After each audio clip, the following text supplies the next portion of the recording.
उपमुख्यमंत्री एकनाथ शिंदे हे बारामतीत पोहोचलेले आहेत।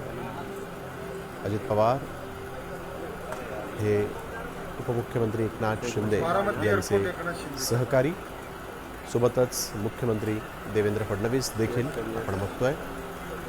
एकनाथ शिंदे आणि देवेंद्र फडणवीस आमचं 3 चाकांचं सरकार, 3 जणांचं सरकार असं जे नेते अभिमानानं सांगायचे, आज मात्र त्यांचा एक सहकारी मुख्यमंत्री उपमुख्यमंत्री देवेंद्र फडणवीस आणि एकनाथ शिंदेंचा सहकारी पाठीराखा अजित पवार यांचं अकाली निधन झालेलं आहे।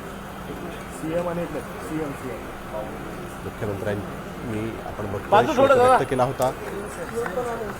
माझा दिलदार मित्र असं यावेळेस मुख्यमंत्र्यांनी म्हटलं होतं आणि आज आपण बघतोय मुख्यमंत्री आणि उपमुख्यमंत्री हे आपल्या या लाडक्या सहकार्याला अखेरचा निरोप देण्यासाठी बारामतीमध्ये दाखल झाले।